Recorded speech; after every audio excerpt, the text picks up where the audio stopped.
The emergency session klaxons echoed through the crystalline chambers of the Galactic Council, their shrill wails bouncing off walls that had witnessed 1,000 years of peaceful deliberation. Today, however, peace was a luxury none of the assembled representatives could afford. Council leader Zephron's tentacles trembled as he accessed the holographic display floating above the central podium. The star map flickered to life, revealing a galaxy painted in 2 colors, the serene blue of council space, and the ominous crimson tide that had swallowed nearly half their territory. Honored delegates, Zephron began, his voice carrying the weight of impending doom. The Vorthak Empire has claimed another 17 systems this cycle. The Andromedans lasted, 3 rotations before their homeworld fell. A collective shudder rippled through the assembly. The Andromedans had possessed technology that could bend space-time itself, weapons that could crack planets like eggs. Yet they had crumbled before the Vorthak war machine like sand castles before a tsunami. Ambassador Quileth, her translucent form shimmering with anxiety, raised one of her many arms. Surely our combined fleets can mount some defense. The Regellian Navy alone commands over 40,000 vessels. It did command, Zephron corrected grimly. Past tense, Ambassador. The Vorthak don't just defeat us. They absorb everything. Every ship, every soldier, every brilliant tactical mind becomes part of their collective war effort within hours of capture. The chamber fell silent, except for the nervous clicking of exoskeletons and the soft hum of life support systems. Even the proudest species present the telepathic vegans with their reality-warping abilities. The cybernetic centaurians with their perfect battle algorithms had been reduced to frightened children facing monsters in the dark. There is one proposal, Zephron continued, his voice barely above a whisper, from the research division. It's unconventional, General Korath, a massive insectoid whose species had never lost a ground battle in 3 millennia, leaned forward. Speak plainly, Zephron. What miracle weapon do our scientists think can stop what we cannot? Zephron's tentacles coiled around the datapad as if reluctant to release its contents. Not a weapon, General. Weapons. Living ones. The Xenobiology Department has identified a species on the 3rd planet of the Sol system. They call themselves humans. The reaction was immediate and predictable. Korath's mandibles clicked in what passed for laughter among his kind. Humans? Those bipedal primitives who haven't even achieved faster than light travel. You want to recruit cave dwellers to fight the most advanced military force in known history? That's exactly what I'm suggesting, Zephron replied, his voice gaining strength. Think about it. Every species the Vorthak have conquered possessed advanced technology, sophisticated military doctrine, predictable strategic thinking. What if our very sophistication is what makes us vulnerable? Ambassador Quileth's form flickered with confusion. You're proposing we arm barbarians and hope for the best? I'm proposing we weaponize chaos itself, Zephron said, activating another hologram. Observe the human military records our scouts have gathered. These beings don't follow proper combat protocols.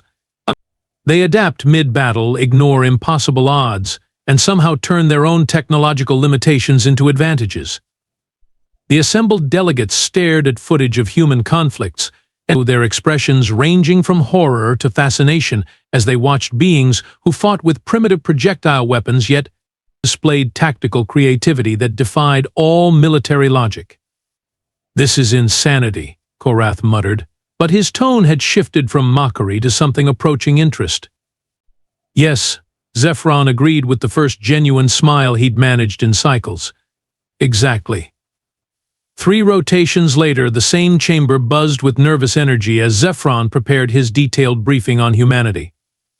The holographic projector hummed to life, displaying what could only be described as the galaxy's most comprehensive collection of primitive behavior patterns.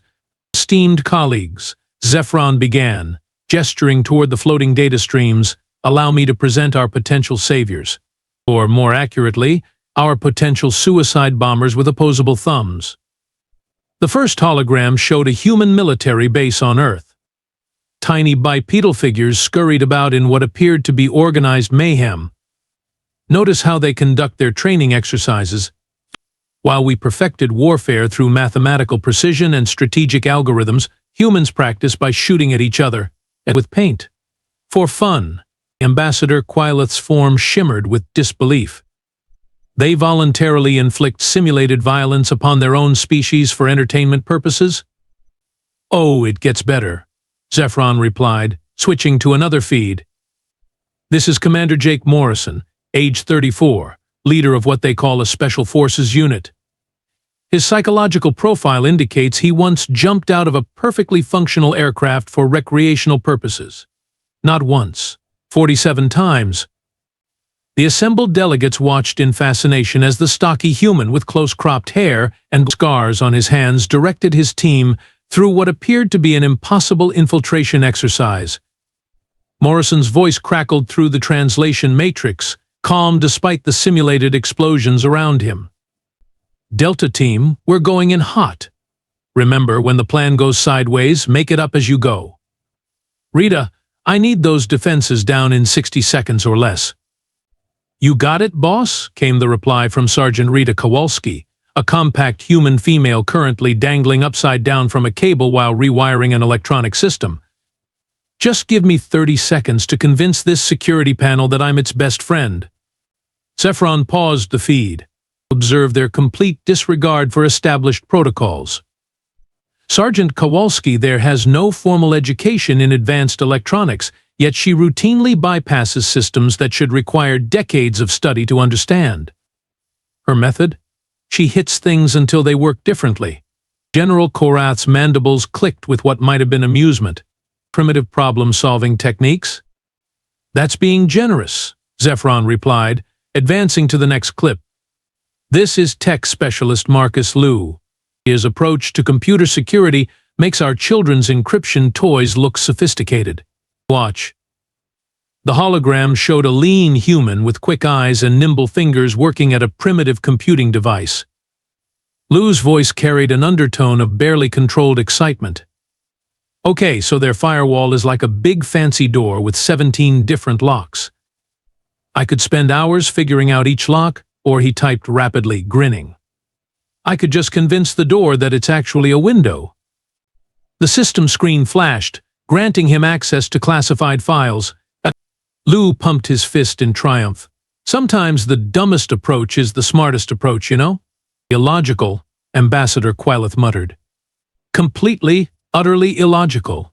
Precisely. Zephron exclaimed, his tentacles waving enthusiastically. The Vorthak Empire has spent millennia perfecting their ability to counter logical military responses. They've developed countermeasures for every conceivable strategic doctrine, every possible tactical approach. But how do you prepare for an enemy that makes decisions based on gut feelings? He switched to a compilation of human military actions throughout their history. They charge fortified positions that should be impossible to breach. They retreat when victory seems assured, only to attack from completely unexpected angles. They form emotional attachments to their weapons, giving them names and talking to them as if they were living beings. The compilation showed human soldiers patting their rifles, whispering to their equipment, even arguing with malfunctioning devices as if personal persuasion might fix mechanical problems. This is your grand strategy? General Korath asked, his voice heavy with skepticism. Transport these emotional primitives to the front lines and hope their unpredictability confuses the Vorthak long enough for our real forces to strike? Zephron's expression grew serious. Not exactly, General. The plan is to transport selected human military units under the pretense of cultural exchange programs.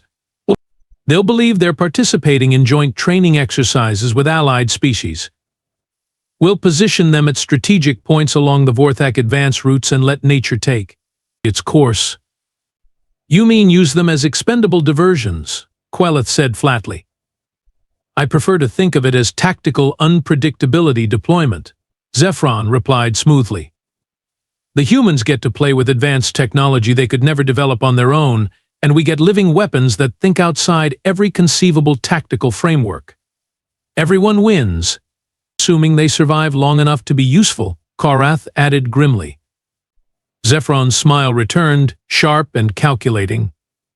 General, after studying their species for the past several cycles, I've reached one inescapable conclusion about humans.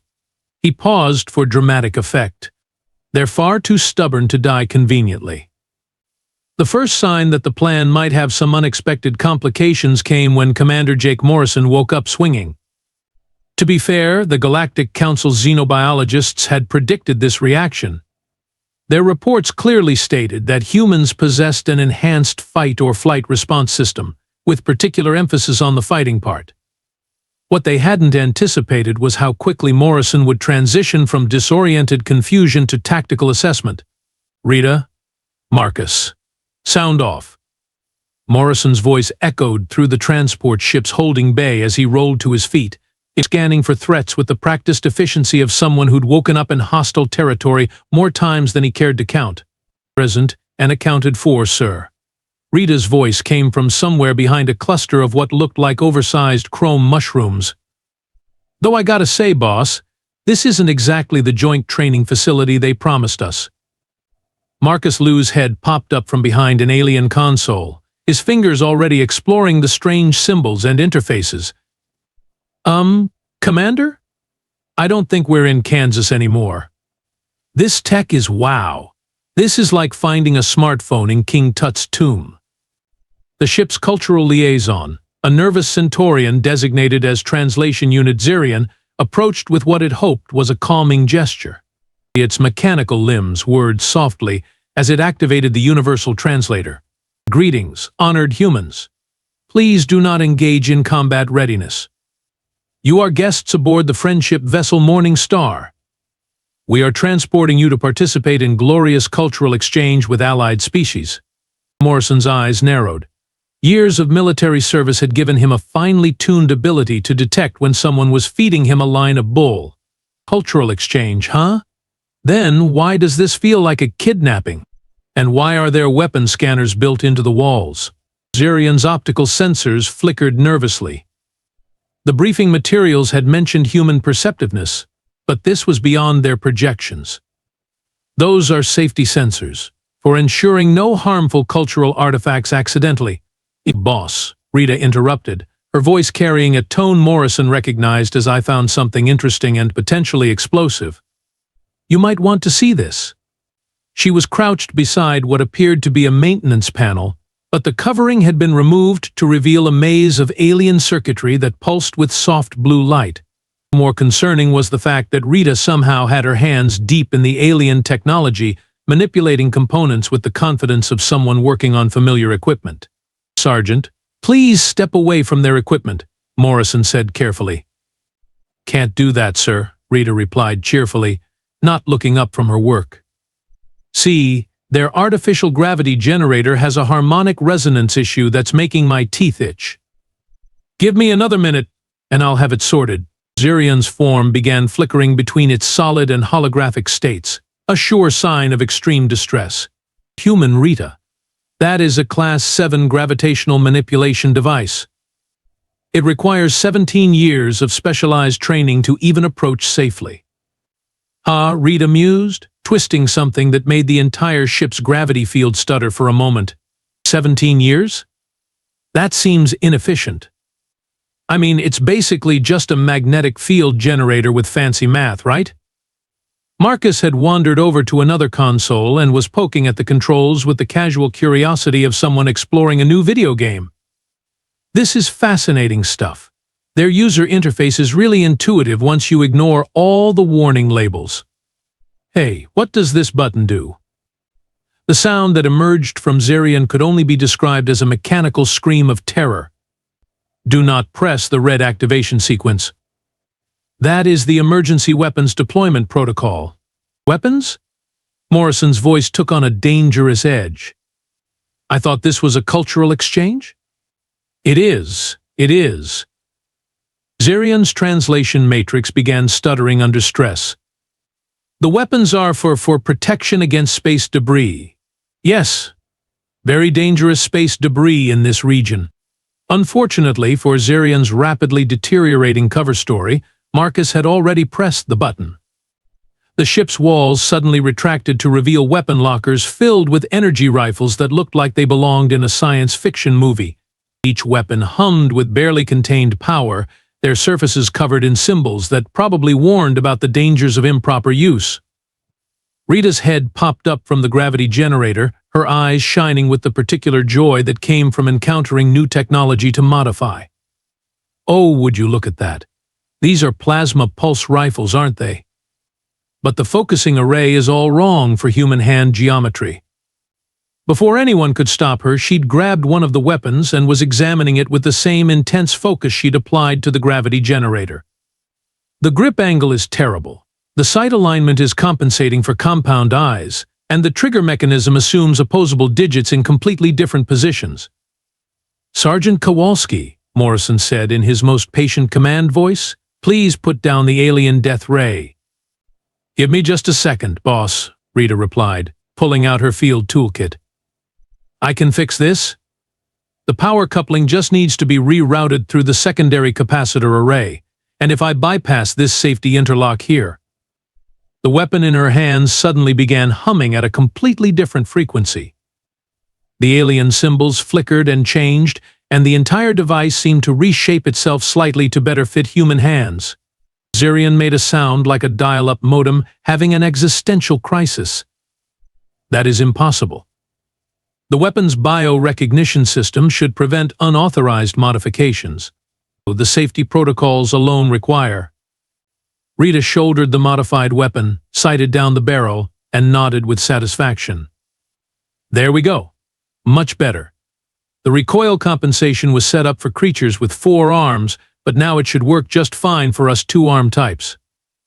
Marcus looked up from the console he'd been exploring, his expression brightening.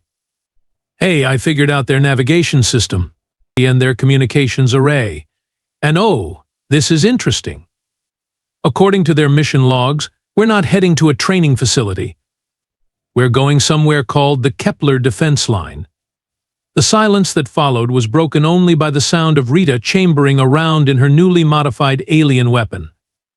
Morrison's voice was very quiet, very calm, and very dangerous. "Zirian, I think we need to have a more honest conversation about this cultural exchange program." The translation unit's optical sensors dimmed to almost nothing. Somewhere in the back of its mechanical mind, it began composing what it suspected would be its final report to the Galactic Council. The humans had been aboard their ship for less than 2 hours, and they'd already reverse-engineered their technology, modified their weapons, and discovered their true mission. Perhaps, Zirian thought with growing dread, the Council had been right about human unpredictability. Unfortunately, they'd been catastrophically wrong about human controllability. The Kepler defense line was supposed to be the Galactic Council's last stand, positioned at the intersection of 3 major hyperspace routes, and the massive space station bristled with enough firepower to crack a moon and defensive shields that could theoretically withstand a direct hit from a stellar destroyer. Theoretically being the operative word, as evidenced by the fact that half the station was currently on fire. Admiral Tethys of the Aquarian Defense Fleet watched his tactical display with the growing certainty that his distinguished military career was about to end in spectacular failure.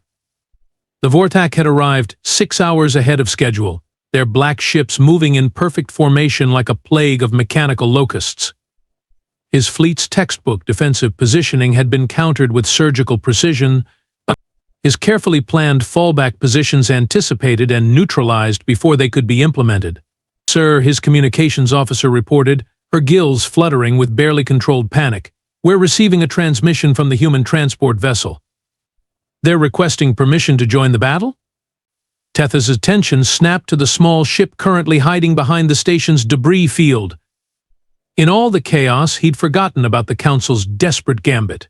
3 primitive aliens who were supposed to serve as some sort of unpredictable element in their defensive strategy. "Put them through," he ordered, though his tactical mind was already calculating how quickly he could evacuate the humans before the Vorthak noticed them. Commander Morrison's voice crackled through the translation matrix, calm despite the explosions visible through the transport's viewports. "Admiral, this is Morrison. We'd like to help out with your little situation here, if that's all right with you."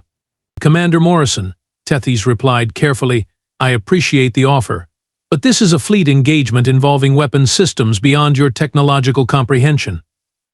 Perhaps it would be better if you remained in the protected zone while my forces—" "With respect, Admiral," Morrison interrupted, "your forces are getting their tails kicked. Rita, Marcus, and I have been watching your tactical feed for the past hour, and we think we might have some ideas." Before Tethys could respond, his sensor operator called out in alarm. "Sir, 3 Vorthak assault craft have broken from the main formation. They're heading directly for the human transport." On the tactical display, the sleek Vorthak fighters moved with lethal precision toward the small human vessel. Each craft was equipped with enough firepower to vaporize a dozen ships the size of Morrison's transport. What happened next would be analyzed by military academies across the galaxy for the next 1,000 years, though none would ever successfully explain it.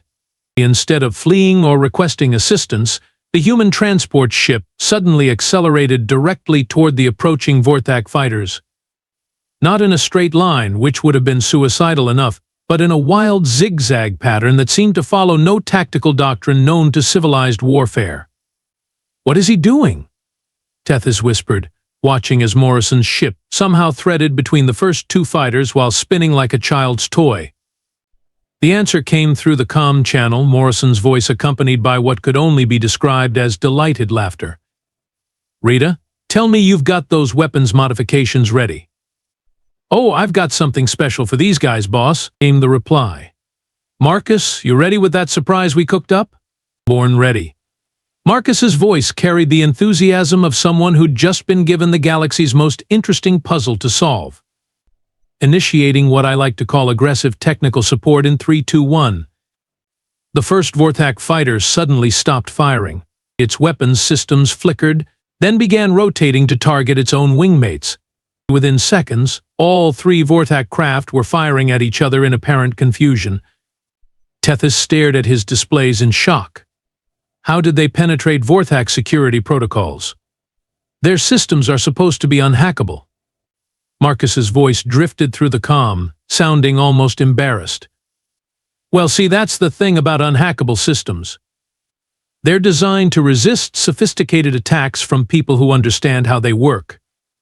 I just convinced their friend or foe identification system that everyone with a Vorthak signature was actually the enemy." "That should be impossible," Tethys's tactical officer muttered. "The computational power required to break their encryption." "Oh, I didn't break their encryption," Marcus replied cheerfully. "I just asked their own computers really nicely to ignore it. Turns out, if you phrase the request as a maintenance diagnostic, their security systems assume you're supposed to be there." Meanwhile, Morrison's transport had somehow positioned itself behind the main Vorthak formation. Rita's voice came through the comm with the tone of someone sharing exciting news. "Admiral, you might want to watch this next part. I've been tinkering with your standard plasma weapons and I think I've found a more efficient way to use them." What emerged from the human transport wasn't the coherent energy beams that galactic military forces had perfected over millennia. Instead, Rita had somehow converted the plasma rifles into what could only be described as controlled explosions that scattered in seemingly random directions. The Vorthak fleet, accustomed to defending against precise, predictable energy weapons, found themselves under attack from what appeared to be cosmic buckshot fired by someone having a seizure. This is not proper military doctrine. Admiral Tethys exclaimed, watching as Vorthak ships scattered to avoid the chaotic energy bursts. Those weapons modifications violate every principle of tactical efficiency. Yeah, but they're working, Morrison pointed out reasonably. Marcus, can you do that computer thing to their navigation systems? Already on it, boss. Let's see if I tell their autopilot that forward is actually backward and left is actually up. There we go. The entire Vorthak formation suddenly began flying into each other as their navigation systems provided contradictory information. Ships that had maintained perfect formation for centuries found themselves colliding with their own wingmates. The Vorthak fleet commander, General Thaxon, stared at his tactical displays with the expression of someone watching the fundamental laws of physics break down. His forces had conquered 1,000 worlds using strategies perfected over millennia. They had defeated enemies with technology far superior to these primitive humans. Yet somehow, 3 bipedal aliens in a single small ship were systematically dismantling his entire battle group. Analysis, he demanded from his tactical AI. Unable to compute enemy strategy, the AI replied, "Their actions do not conform to any known military doctrine.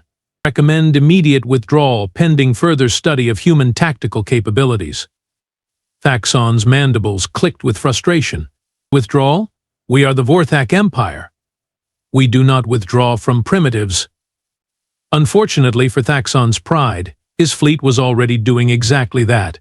Ships that had never retreated from any enemy were pulling back in confusion as they tried to adapt to human tactics that seemed to change every few seconds.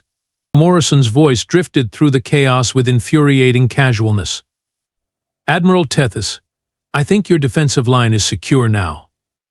The Vorthak seemed to be having some technical difficulties.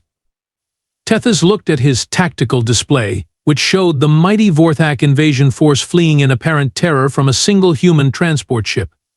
"Commander Morrison, how?" "Simple," Morrison replied. "We treated it like a problem to solve instead of a ritual to perform. Rita made their weapons ineffective, Marcus made their ships unreliable, and I made sure we never did the same thing twice. Turns out, when you fight a war like it's a game of chess, you can lose to someone playing checkers." In the depths of space, General Thaxon was already composing his report to the Vorthak High Command.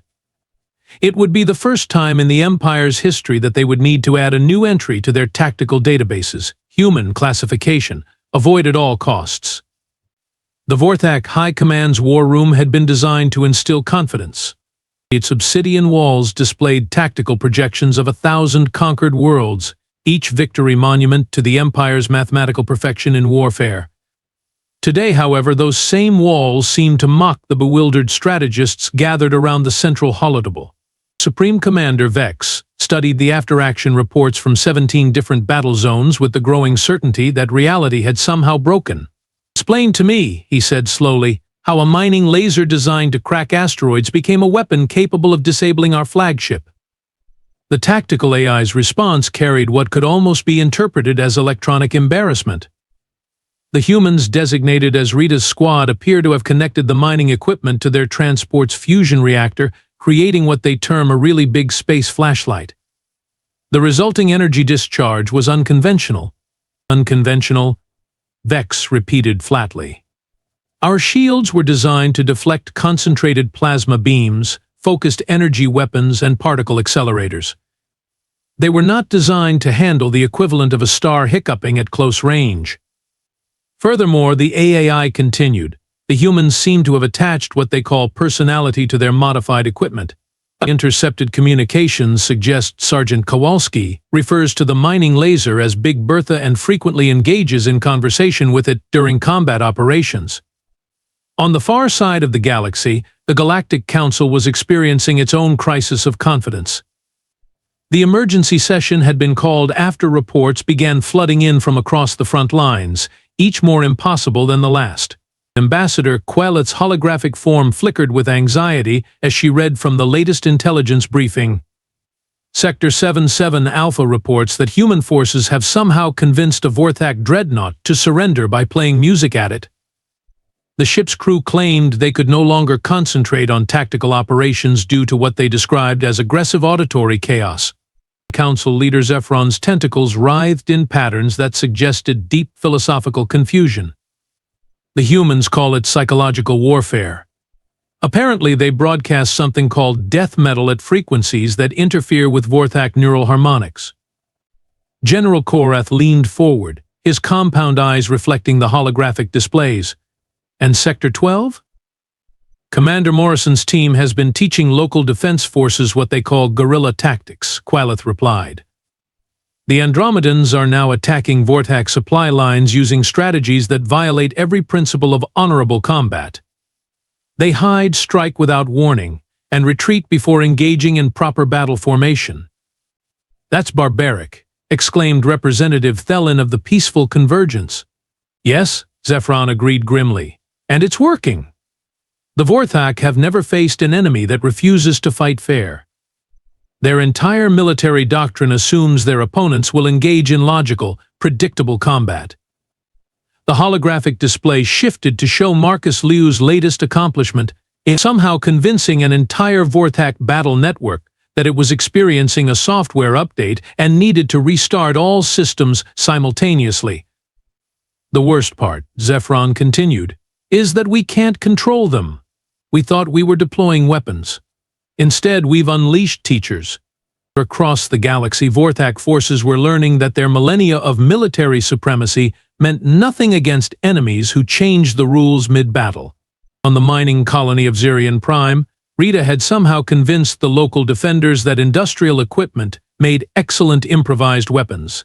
You see, Rita explained to a group of spider-like arachnians while welding mining charges to a ore hauler, your people have been thinking about this all wrong. You keep trying to fight them with proper military equipment.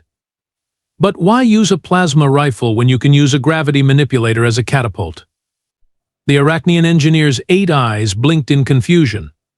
But Sergeant Rita, the gravity manipulator is designed for moving asteroids, not combat applications.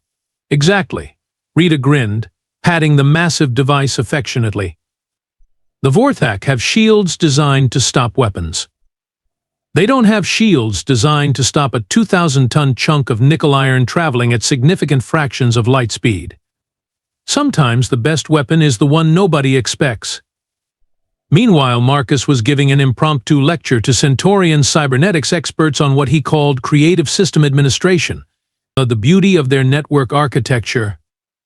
He explained, while simultaneously hacking 3 Vorthak command ships, is that it's so sophisticated. They've got 17 layers of security, quantum encryption, and AI-assisted threat detection, which means they never considered that someone might just ask their computer nicely to ignore all of that and do something else instead. The Centaurian technicians watched in horror as Marcus convinced the Vorthak fleet's tactical computers that they were actually civilian transport vessels and should immediately cease all combat operations to avoid violating interstellar shipping regulations. Back in the Vorthak High Command, Supreme Commander Vex was reviewing psychological profiles of human behavior with the desperate intensity of someone trying to solve an impossible equation. They don't follow patterns, he muttered, scrolling through endless reports of human unpredictability. Every time we adapt to their tactics, they do something completely different. It's as if they're incapable of repeating successful strategies. Perhaps, suggested his chief strategist, that inability to maintain consistency is their strategy. Vex stared at the suggestion, feeling something crack in his understanding of warfare itself. You're suggesting their tactical doctrine is to have no tactical doctrine? It would explain why we cannot predict their behavior. But that's madness. Vex protested. How can an army function without consistent protocols? Without predictable responses? Without logical strategic frameworks? The answer came from an intercepted human communication, Commander Morrison's voice crackling through the translation matrix with infuriating confidence. Adapt, improvise, overcome. When the situation changes, change with it. When the enemy expects one thing, do something else. The only rule is that there are no rules. Supreme Commander Vex closed his eyes and wondered if this was how the galaxy felt when the Vorthak had first begun their conquest. The difference was that the Vorthak had brought order, structure, and predictability to chaotic worlds. The humans, it seemed, brought chaos to ordered ones. The official Vorthak withdrawal from the Kepler sector was announced 3 rotations later with all the pomp and ceremony the Empire could muster. The press release, distributed across their conquered territories, cited strategic repositioning to address emerging technological challenges and temporary tactical reassessment of regional priorities. What it didn't mention was Supreme Commander Vex's final report to the High Command. Recommend immediate cessation of all operations in sectors containing human presence. Our military doctrine requires fundamental revision before engaging this species. Suggest alternative conquest targets in unexplored regions of galaxy. For the first time in 1,000 years, the unstoppable Vorthak Empire had been stopped, not by superior technology or overwhelming force, but by three humans with a talent for making things up as they went along. The Galactic Council should have been celebrating. Instead, they were experiencing what could only be described as buyer's remorse on a cosmic scale. "They're asking questions," Ambassador Quyleth reported, her translucent form flickering with nervous energy. "Difficult questions. Commander Morrison wants to know why we didn't simply ask for their help in the first place. Sergeant Kowalski is demanding access to our military archives to optimize our tactical inefficiencies, and Specialist Lou has somehow gained administrative access to our communication networks." Council leader Zephron's tentacles coiled tightly around his datapad. "What kind of questions?" "The kind that suggests they've figured out we weren't entirely honest about this cultural exchange program," Quyleth replied grimly. Morrison's latest communication included phrases like manipulative alien jerks and cosmic war crimes tribunal. As if summoned by their conversation, the main communication array crackled to life. Commander Morrison's voice filled the chamber with the particular tone of someone who had recently discovered they'd been lied to by people they'd trusted. "Council Leader Zephron, this is Commander Morrison. We need to talk. All of us. Now."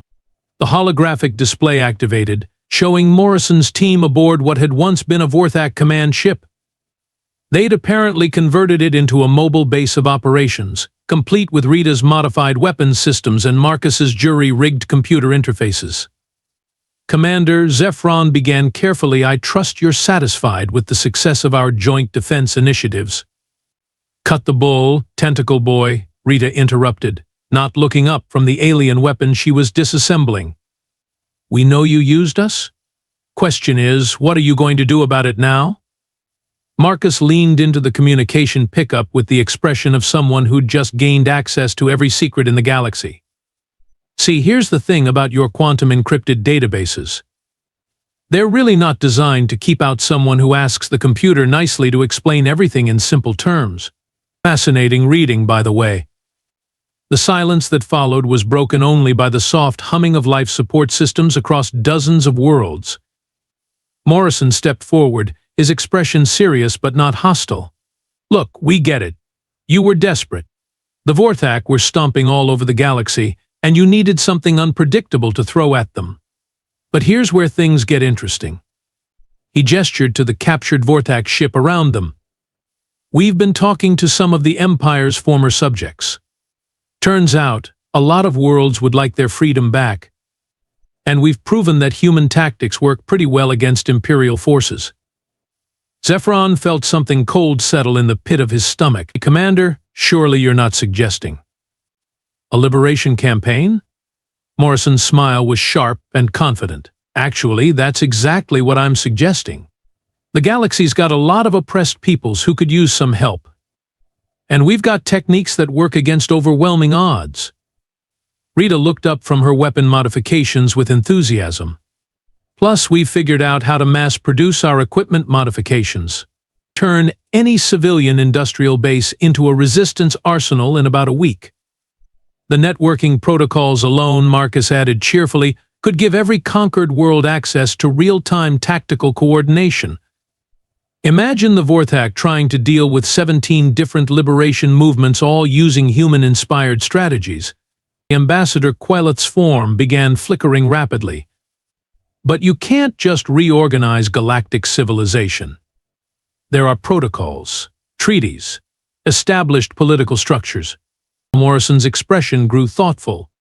"You know, Ambassador, that's exactly the kind of thinking that let the Vorthak conquer half the galaxy in the first place. Maybe it's time for some new approaches." The communication fell silent as the full implications settled over the assembled council members. They had sought to create weapons they could control and discard once the threat was past. Instead, they had introduced a force that would reshape the galaxy according to its own principles. "There is one more thing," Morrison added, almost as an afterthought. "We're going to need better accommodations. These ships are nice, but Rita's been eyeing some of those uninhabited systems for potential human colonies. You know, places where we can really spread out and get comfortable." Council leader Zephron stared at the holographic display with the growing realization that the galaxy's balance of power had just shifted fundamentally. The humans hadn't just defeated the Vorthak Empire. They had decided to move in permanently. The Galactic Council had set out to find a weapon they could wield against their enemies. Instead, they had found new neighbors who didn't ask permission before rearranging the furniture. And based on Morrison's confident smile, humanity was just getting started.